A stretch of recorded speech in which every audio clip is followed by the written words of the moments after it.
Hi, I'm back. I'm back again, and so are you, obviously. Hello. Do you know, it's almost been a year since we started doing these videos. Are you tired of them yet? I hope not. Well, in any case, you remember last week we read a book about Ruby Bridges, a little 6-year-old girl who in 1960 changed the way kids went to school in New Orleans, Louisiana, right? Brave little girl. Oh, whew. Well, today I've got another true story. It's a book based on a little girl named Mio. And she is Chinese, Cuban, and African, kind of all mixed up heritage, right? And she lives on the island of Cuba. And this happens when, my goodness, she's a little girl. I'm going to say she's not quite 10 yet when this story begins, okay? And she has a dream. She wants to play the drums. There's just one problem. Girls in Cuba are not supposed to play the drums. And you're going, what? Why on earth not? Well, it's one of those things. Back then, in the 1930s, girls did not play drums. But let's find out what happened. Okay, let's read. Drum Dream Girl. How one girl's courage changed music. Written by Margarita Engel and illustrations by Rafael Lopez. On an island of music, in a city of drum beats, the drum dream girl dreamed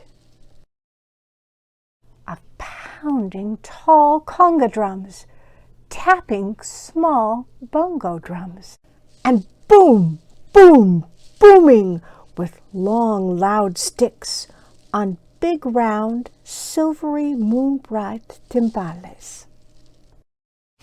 But everyone on the island of music, in the city of drum beats, believed that only boys should play drums. So the drum dream girl had to keep dreaming quiet, secret drum beat dreams. At outdoor cafes that looked like gardens, she heard drums played by men. But when she closed her eyes, she could also imagine her own imaginary music. When she walked under wind-wavy palm trees in a flower-bright park, she heard the whir of parrot wings, the clack of woodpecker beaks, the dancing tap of her own footsteps, and the comforting pat of her own heartbeat.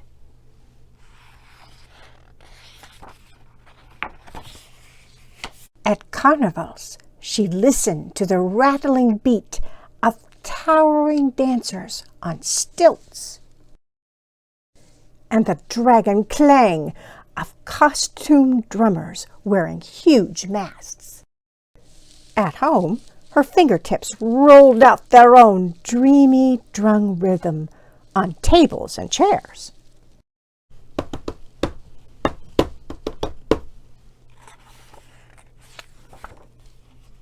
And even though everyone kept reminding her that girls on the island of music had never played drums, the brave drum dream girl dared to play tall conga drums, small bongo drums, and big, round, silvery, moon-bright timbales.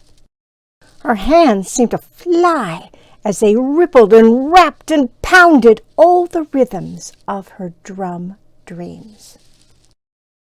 Her sisters were so excited that they invited her to join their new all-girl dance band.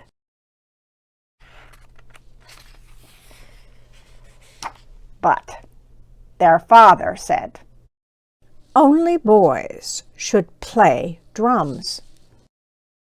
So the drum dream girl had to keep dreaming and drumming alone. Until, finally, her father offered to find a music teacher who could decide if her drums deserved to be heard. The drum dream girl's teacher was amazed. The girl knows so much, but he taught her more and more and more, and she practiced and practiced and she practiced until the teacher agreed that she was ready to play her small bongo drums outdoors at a starlit cafe that looked like a garden, where everyone who heard her dream-bright music sang and danced and decided that girls should always be allowed to play drums, and both girls and boys should feel free to dream. The end. Author's note. This book was inspired by the childhood of a Chinese African-Cuban girl who broke Cuba's traditional taboo against female drummers. In 1932, at the age of 10, Milo Castro Zadariaga performed with her older sister's dance band, Anacaona, Cuba's first all-girl dance band. And here's a picture of them 2 years later in 1934. Can you see Milo? She's in the front row, holding a drum. Milo became a world-famous musician, playing alongside all the American jazz greats of the era. And at age 15, she played her bongo drums at a New York birthday party for the president at the time, Franklin Delano Roosevelt, when she was enthusiastically cheered by First Lady Eleanor Roosevelt. There are now many female drummers in Cuba. Thanks to Milo's courage, becoming a drummer is no longer an unattainable dream for girls on the island. Wow. So Milo, well, and her sisters too, change things for girls, right? It's okay to have an all-girls dance band, and it's okay to have a little sister playing the drums, right? You think about it. What is it that is important? I guess the important thing is to feel that you can dream, right? Because remember, what have we been talking about a lot? That God gives each one of us special gifts, and, He'd like you to use them, right? Well, think about the gift of music. Who in our church has a gift for music that you can think of that uses their gift, well, in our worship service? Did you think of Rachel? And it's more than just Rachel, right? What about our choir? Even though we're not meeting in person, we've still got a choir that does some songs, right? What about the people who play the flute or the violin or the instruments when we're together, right? Everybody has gifts, and God wants us to share them. Because otherwise, why would He give you a gift if He didn't think, yeah, go ahead, show the world, make the world a better place? What is it that you want to do? Do you dream about doing something? What are you good at? What talents, what gifts has God given you?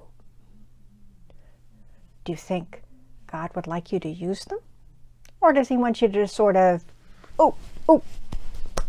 tamp them down, never use them, never think about them? No, not going to use them, not going to do that. What do you think Jesus would say to you right now if you would ask him?